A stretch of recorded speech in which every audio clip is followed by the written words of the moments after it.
How long has this program been around? The program was started back in 1993, so we are going on our 32nd year. Wow. Okay. And it's always been here at McLaren? It's always been at McLaren. This is where it was started. It was started by Joan Dalton. She was a teacher here at the time and vice principal, I believe, at the time. And she felt that there was a big benefit from bringing dogs together with the youth. And she started it with one youth, one dog, and grew it from there. What do you see in terms of like success afterwards? Do you see the kids becoming more stable through these programs? What are you seeing? So we try to follow what the youth do while they're here. We're looking to see if their behavior is stabilizing here, if they're becoming mentors on their units, more guides for the people that they work with. We don't have the ability to follow our youth when they leave. If they check in with us, then we can follow them at that point. And we do hear from youth, like they let us know that they've become plumbers, or they've gotten a job at a shelter, or they're pursuing a vet tech degree. Those are all types of things that they will reach out for, but we cannot actively reach out to them due to privacy concerns. What's the biggest success story you've heard recently? Excuse me. I mean, I know more about the successes of the dogs than of the youth, unfortunately. I mean, I would say the big success I see from the youth is their development while they're here. I watch youth come into our program. A lot of them come in pretty reserved. They don't know anything about dogs. Some might come into the program because they want to get through a fear of dogs. And we watch them grow and change alongside the dogs that they're working with. They build life skills, they build confidence in themselves. They become those mentors to the incoming youth. So they learn that they're capable of teaching others. They find out that they have something to give back. You know, kids who've never seen themselves as leaders all of a sudden are stepping into a leadership role as they teach and mentor new kids in the program.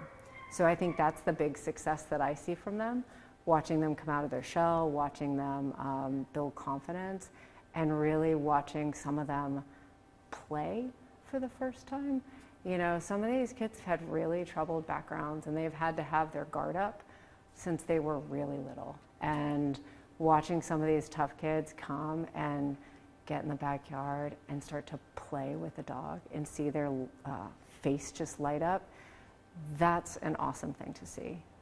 We had a big snowstorm here in February, and you know, there's a day where, you know, I just let the guys have a snowball fight for a little bit. They were laughing and playing with the dogs, and we get to bring some of that levity to a really challenging time in their lives.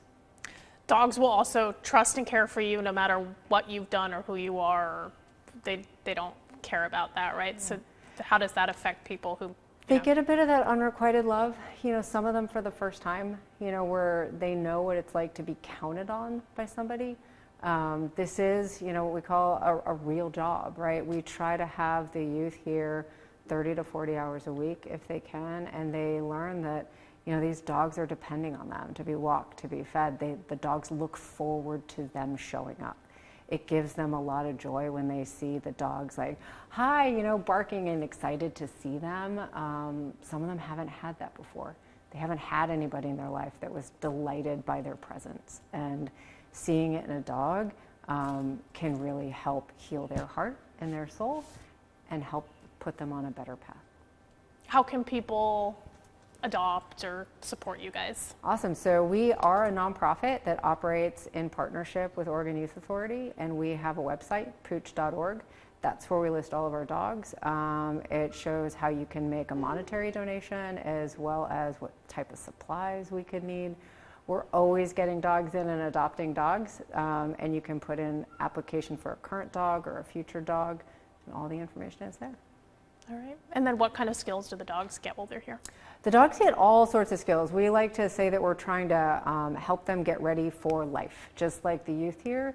It depends on what they come to us with, so what they need to learn. Basics like the sit, stay down, walking on a loose leash, that's kind of what we run everybody through. But we can do a lot of confidence building here with all these things you see behind you, these balance beams and incline boards. Scared dog, when you learn, you know, lure them over this and they realize, oh my gosh, that wasn't so scary, they can really build confidence.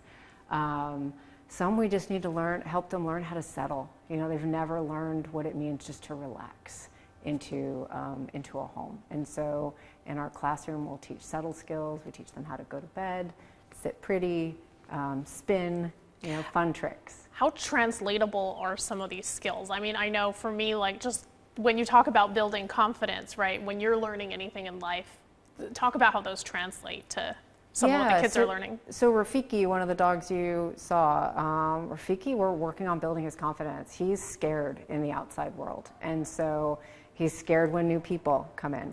So it's about treats, positive reinforcement, encouraging him that nothing scary is going to happen. Same thing we see with a lot of the youth. Some are afraid to even try to come to Pooch because they're afraid of failing. And so we like to show them like, hey, you can fail and you can pick yourself up and go again. We're all about mentoring the youth to build their confidence and their skills right alongside the dogs. They learn and grow together.